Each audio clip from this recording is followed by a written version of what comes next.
Before we jump into this video, I want to say a quick thank you to PlayStation for the review code. The Last of Us Part 2 Remastered is here, and we're going to check out the Lost Levels. In case you guys want to avoid all of the spoilers, I think the main spoiler, honestly, has been leaked a long time ago. But Jackson's Party is the first Lost level. This does feature, I believe, in the very first trailer. And for some reason, it was never included within the game. Probably cut due to pacing or needing to get the game done.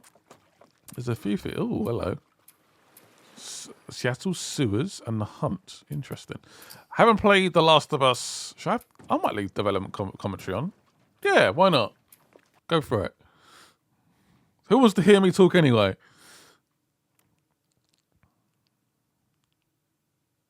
Is this the game loading? I think so. Man, you're about to play an unfinished level from The Last of Us Part 2. Sure. The Jackson Party. The reason we added this section is there are a few sequences, and we picked the 3 of the best ones, that we cut from the game. You know, often we build a game that's much bigger than what ends up being the final product. They were months away from being finished, but we wanted to give you an insight of what it's like when we built a game, because often we have this whole thing constructed and it doesn't have final art or audio or dialogue. And here you get to see the building blocks of what it's like when we first string a bunch of these levels together. This is the intro to the first deleted level, and this one is the roughest of the 3.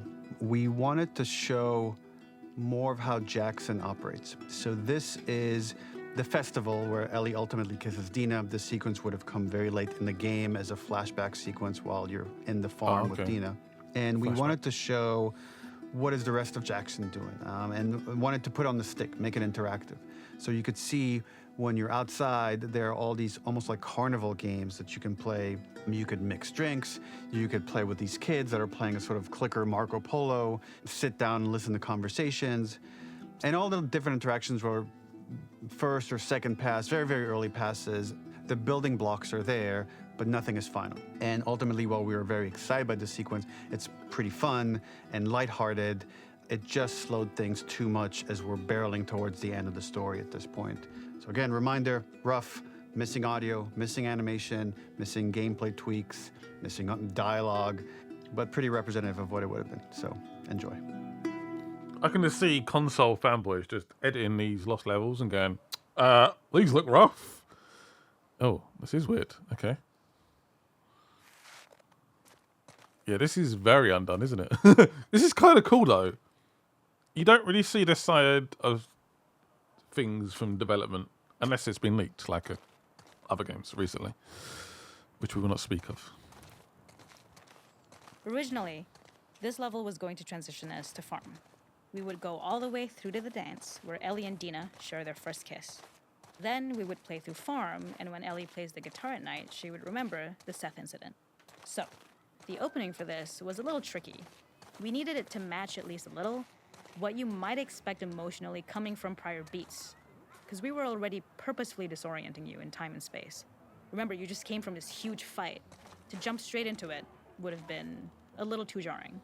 After some back and forth, we rooted it in Ellie's nerves, calling back to her hands shaking in the theater. But this time, for a much more innocuous reason we'll find out later. She's nervous because she has a crush on Dina, who is the only reason why she's here at the dance. Damn, this is so interesting. As someone that grew up probably wanting to be a game developer, obviously I ended up doing what I'm doing right now. This is really interesting. Something we really wanted to do was highlight the way their lives had turned upside down since she went down this path. We had this idea of recontextualizing all of our usual gameplay mechanics that were designed for really violent ends. The workbench, door bashes, throwable weapons, and even the infected, which is my personal favorite. Peppered throughout the level are moments of levity or shared history, all the while seeing how happy and mundane they all were before her huge revenge odyssey. Is this a game? Can I play this? Yes! Sweet. I'm going to be really good at this. Oh, damn. Boom!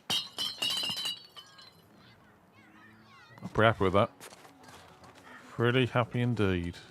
I'm gonna... Oh, it's a clicker. Oh no. Ah! It's a little baby clicker. That is kind of scary, actually. Here we go. Stab it! Of course. I'm not going to stab it. It's all good. Yeah, you can see like animations a bit out. Sounds are out. But this is... Oh. That's weird. Oh. Ah, they got me! Ah! Damn. See, it's not even recorded, like, Ellie, you win. That's not being recorded. It's just subtitles. This is one of my favorite sections because I think that it achieves both the slice of life aspect of Jackson while also being a stark reminder of how dark the world that they live in really, really is. To attract attention and curiosity, one of the kids was supposed to make this adorable, messed up little clicker impression, and the others would giggle. We tried a version where if you got close enough, the kid might try and follow you a little before turning back. Since clickers are blind and move by echolocation, for this game of messed up tag, Ellie must close her eyes and listen for when the children give themselves away. The thought was that these kids are in relative safety. This makes sense They still now. grow up with the dangers of clickers and runners, and all those lessons would embed themselves in the games that they play. When the festival got cut, they tried to preserve this moment and move it to the front of the game where the snowball fight is, as a tutorial. However, being in the headspace of a clicker doesn't really teach you how to deal with them.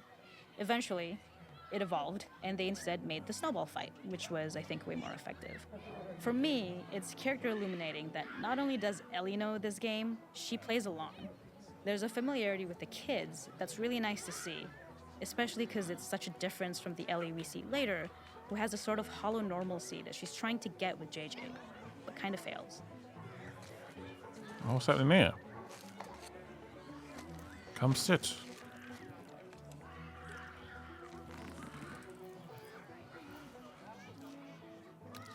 How's that tattoo doing? It's fine. That's the job. Obviously, the tattoo, in case you guys didn't know, covers up her infected bite. And I'm guessing some of these cut-out levels may end up featuring in the Last of Us HBO series, potentially. Potentially. The makeup artist is pretty simple. It's one of those little in-game scenes we peppered in to make it feel like Ellie had roots in the town. Hallie, our writer, mentioned that in her mind, an ex-girlfriend of Ellie's tattooed her arm to cover up her scar. So we figured this might be the only time you get to see that. We wanted to hint at it and allude to it and make it feel like there had been so much more that had been happening and so much more that Ellie threw away. Oh, we're having a drink, baby. Oh, we can actually pick. Oh, wow. It's got to be a beer, right? Like crafting the beer. Of course, it's still empty. Again, this is not a done level. It's quite far along, to be honest. It's, again, I think you said maybe a couple more months on We it. use our workbench a lot finish to make it. a lot of things that kill and maim and hurt people. Here, we had the silly idea of using the same feel, harkening back to the same animations, using Oh, the can I do exact this? same UI to Oh, instead yes. fix a drink. Like the workbench, you could pick your base, and then you could add something to it. And at the time, we had some different reactions from Ellie based on how strong you chose to make the drink. Something we wanted to okay. prototype, though, before it got cut, was picking up some ingredients around to add, like a lime or maybe a bottle of someone's favorite whiskey or salt. Like you were earning upgrades. We also toyed with having Ellie carry around the drink you made and occasionally sip it, psyching herself up to go talk to Dina inside because she's nervous. Ah, yeah, It got makes too sense. noodly, though, because she would need to keep placing it somewhere before she did anything. So it would have ended up more trouble than it was worth. That's what you got to think about in game development. Is it worth the time? This little idea you have. Oh, yeah. Well, that was good. All right, it's Dina inside. So again, a very dramatic event has happened within the game. I won't spoil it, but it's pretty dramatic. And you get transported to this flashback. It would be maybe a little bit jarring, and the game is very, very long. I think the game, if you play fairly direct, it's like 18 to 20 hours. It's a very, very, very long game. I can sort of see why they cut some of this stuff out. I think there's a lot of crunch and with that whole thing that happened in 2021. Oh, see, development was pretty slow. Was that right? Yeah. I don't know. There's a hidden spot at the back that was just a bit of fun. It was highlighting Jackson's normalcy with something we would find in a real world. In the back, you would find teenagers finding some alone time with each other. in a dark Naughty, corner of the naughty. party. It was rewarding the player for peeking into a hidden corner, but ultimately redirecting them back to the festival. We also had versions of them smoking weed here, despite Maria's consternation, probably having gotten it from Eugene. Smoking what? All right. Let's get to this party.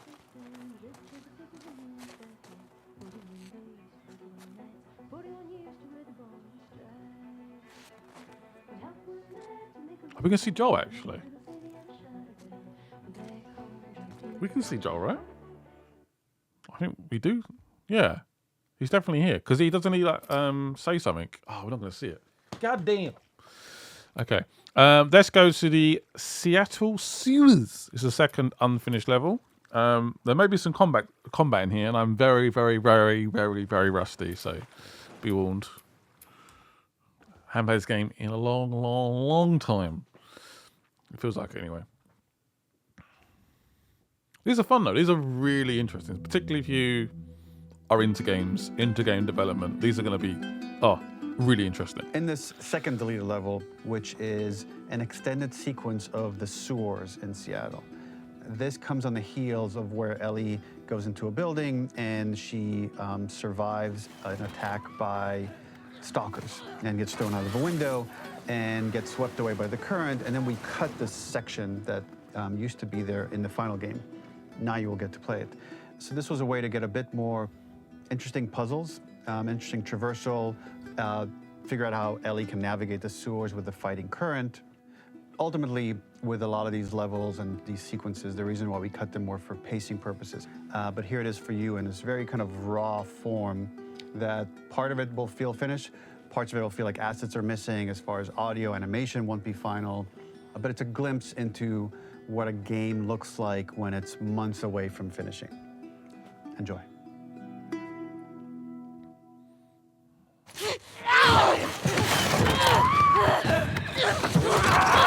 Oh boy. I'm so rusty. Get off me. So this is the main game. That scene is in the game. I guess this next bit isn't. I think it cuts to. Oh, it's still on me. I don't think that happens. I don't know.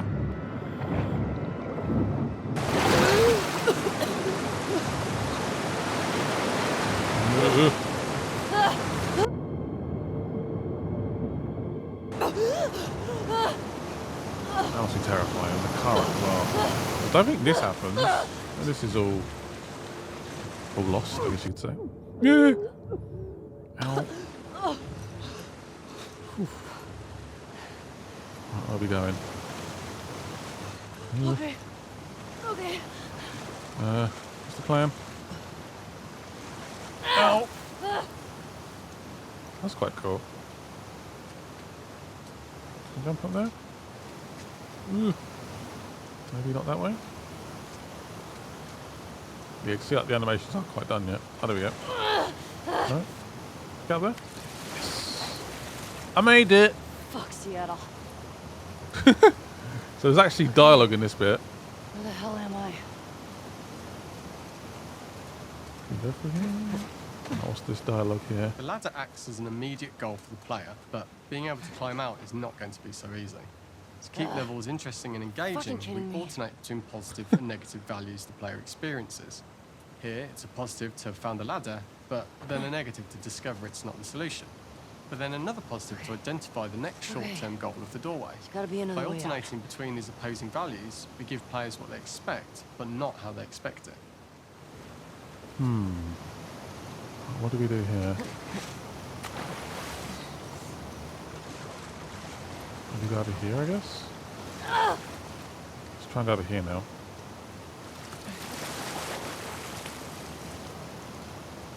That way did seem to be blocked the first time I tried it. This level, internally known as Find Nora, was quite long in duration as we had to make Ellie traverse a far distance to the opposite side of downtown Seattle. The sewer section was originally longer than what we released the game with. approximately 10 minutes more. This was one of the few areas of the game that used water flow as part of a traversal puzzle. The player has to go upstream to use the current to get to the platform to reach the other side. We mostly cut this mechanic game-wide, however it remained in essence in the section of swimming to the aquarium as Ellie when you were avoiding the waves. Okay, it's the same sort of like mechanics and stuff. So I guess I need to try and get that yellow bit. Try and like glide across. Ow.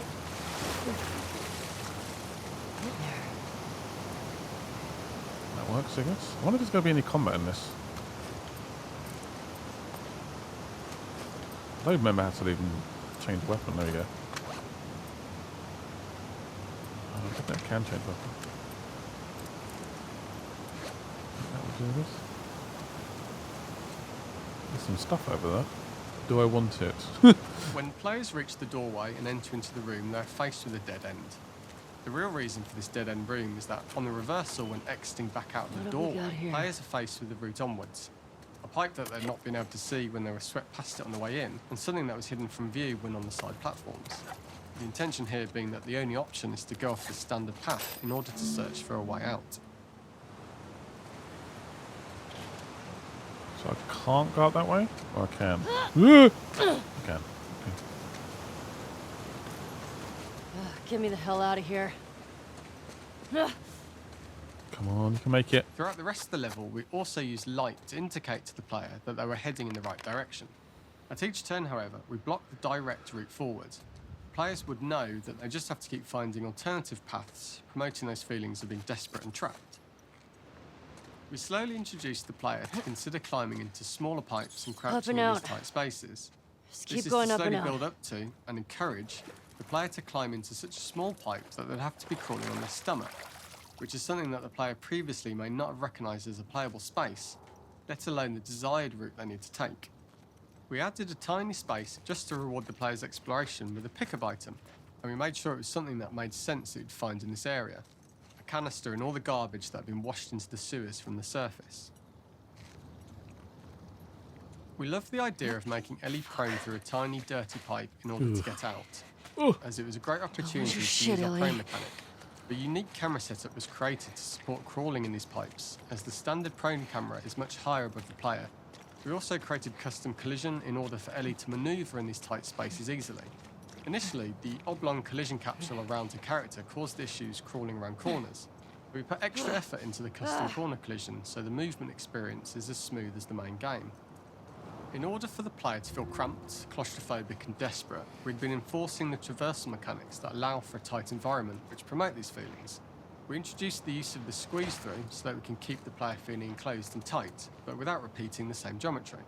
Here we changed from low ceilings with wider walls to high ceilings and tight walls to change up the spatial pacing and keep the level from repeating itself. Well, Pete, you're a lot more interesting than me. Go that way. Shitty place to die. I can sort of see why this was maybe cut though. Again, the game is not short. And does this add a lot more to the game? Not necessarily. Originally, we had It's the kind of water cool, line but much higher here, so players had to swim through this tight tunnel. However, from watching user test feedback, it was occasionally causing people to discount the route entirely and turn back on themselves. So to avoid any risk of this happening in the final game, we present a lower water level so the tunnel is easy to see and commit to using. Although this isn't as impactful without the prone swim, it's the better decision as it means a smoother experience for the player with no backtracking frustration. As we surface from the water and over the crest of the slope, we reveal what is further in this tunnel. Oh, The no. liquor that sprouted and the fungus has grown on the sides of the pipe. It was great to see people who user tested this area becoming increasingly worried as we forced the player to squeeze past the fungus and inches away from the clicker's face, all the time not being sure whether the clicker might be alive or attack them. Although we Oh aren't boy. as cruel as to force a clicker attack in Yeah, that's quite a close cool part. proximity, we do have a payoff That's for this pretty moment. cool. This clicker momentarily turned into Joel to show Ellie's PTSD from what happened to Joel at the start of the game. Oh, what the hell? Ultimately, we decided to save this moment for the farm level, as it was more impactful there because it could become the centrepiece of that experience. Whereas in the sewers, we weren't able to make it as much of a narrative point and give it the breathing room and reaction time That it was a bit deserves, given the tight space. Shit. And we're back. Have we made any progress? Gee! Oh, one sec. What's over there? Give me 2 seconds. There's more dialogue. Actually, this might be the right way. Yeah, perhaps it is actually. That's a lot. For the final Nothing. section, we eventually opened you out into a wider area as you traverse through such tight spaces leading up to this. So changing the environmental pacing makes it begin to feel like we're coming to the end of Ellie's ordeal. An earlier iteration used the current that we'd shown at the start for a slightly tougher traversal puzzle to conclude the sewers. The ladder was clearly visible from most of the area, but the player was faced with a fast-flowing torrent of water they couldn't cross. If the player attempted to jump into the water, they were not able to swim across the ladder due to the water's speed. But instead, they had to traverse the pipe running along the top of the space in order to get across the water. Am I going to make this jump though? I'm guessing this is the right way, but how do I actually make it?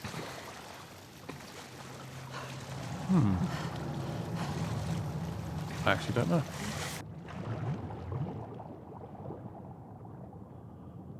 This is incredibly interesting.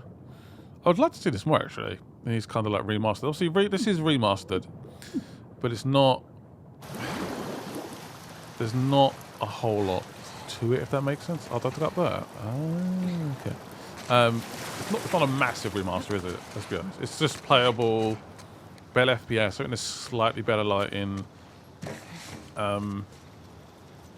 Yeah, it's Using not this pipe big. was This is retained quite in cool the though. iteration we shipped with, as it's the last of the extreme methods Ellie has to undergo in order to escape the sewers, and what she will go through in her pursuit of revenge.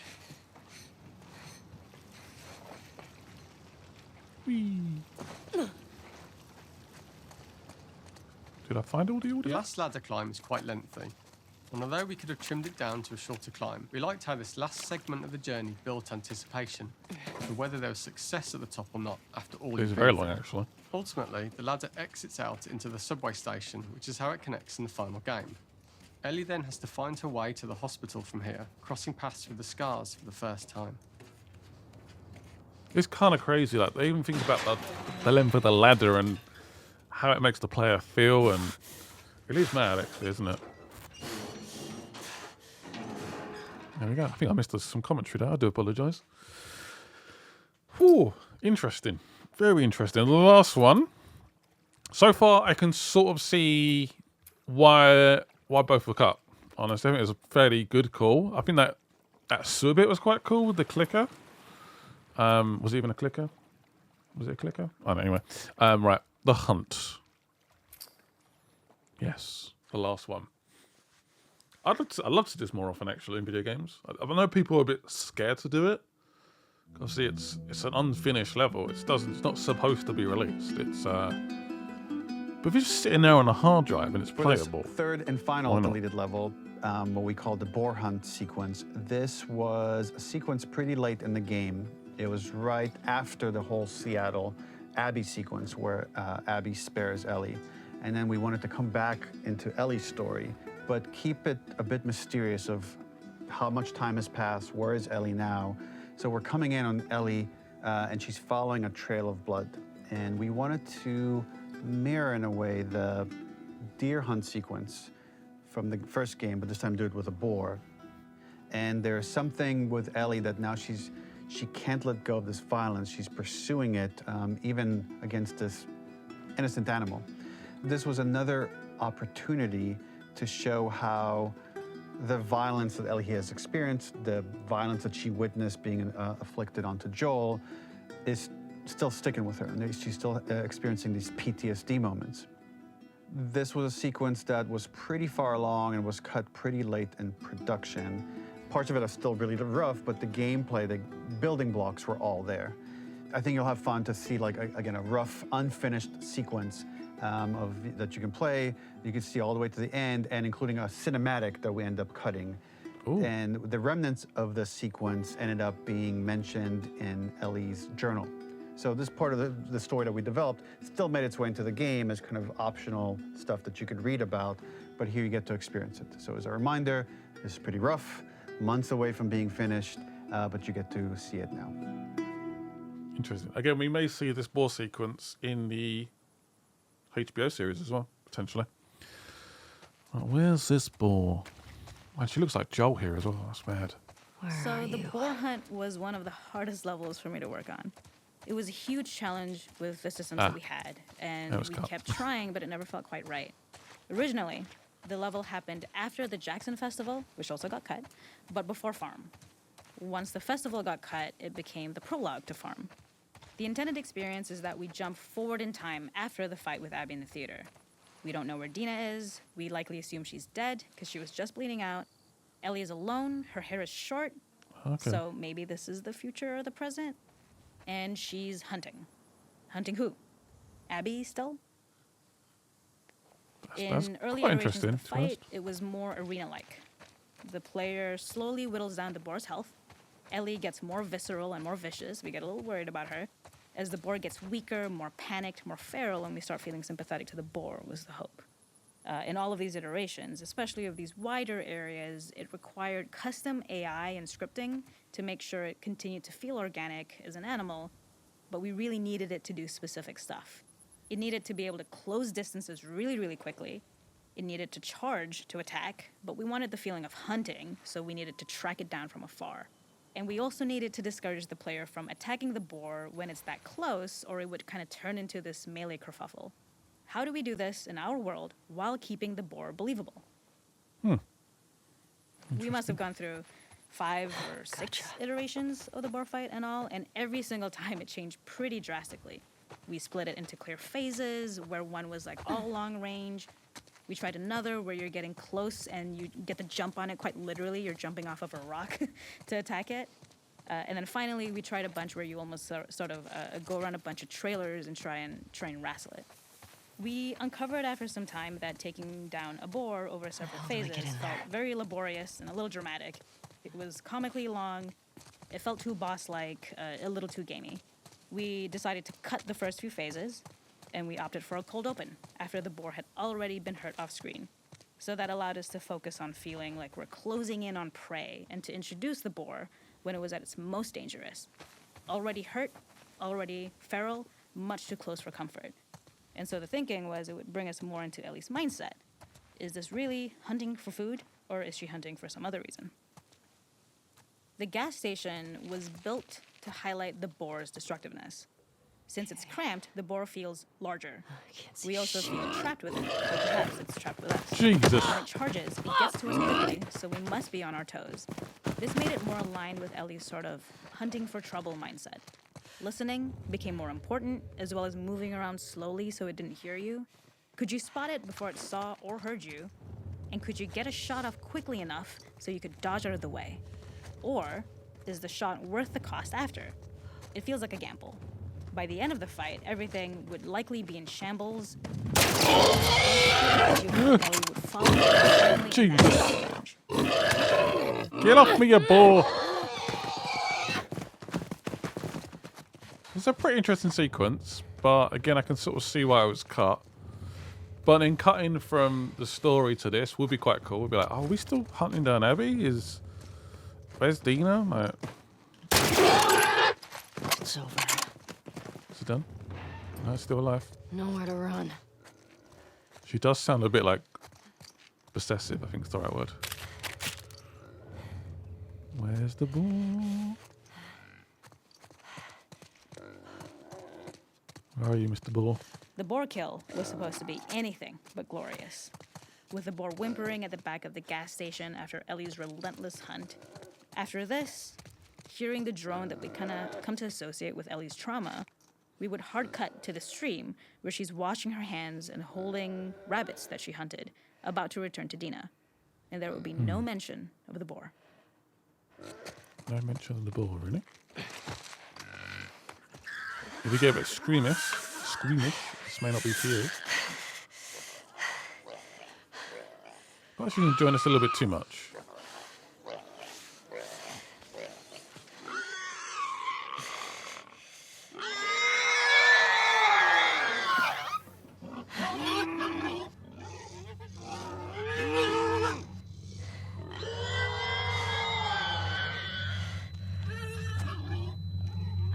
Oh wow, she's getting like PTSD again. I mean, that meat would be quite useful.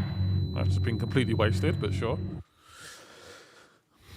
Interesting. I feel like they didn't really play on that too much in the game, the whole like PTSD thing. But unless I missed it, which is definitely a possibility. Yes, some very interesting levels there. There is also a tease, which I guess I'll show you now, of a documentary they're going to be doing. So I'll include that. No, maybe I won't include it because apparently when this video comes out, this trailer will come out. So you guys go and watch it. Let's make it like a copyright claim otherwise. I don't want that. But basically there's a big sort of documentary coming called Grounded 2. It's going to be quite exciting to sort of learn about how the game happens, producing a game during difficult times. The game was not easy to make, as you can tell from the commentary. There's a lot of decisions to be made, lots of changes to be made, what dialogue to use, how to like make the level as impactful as possible in a short time. Yeah, it's difficult. Being a game developer is not easy. Anyway, thank you guys for watching, and bye-byes.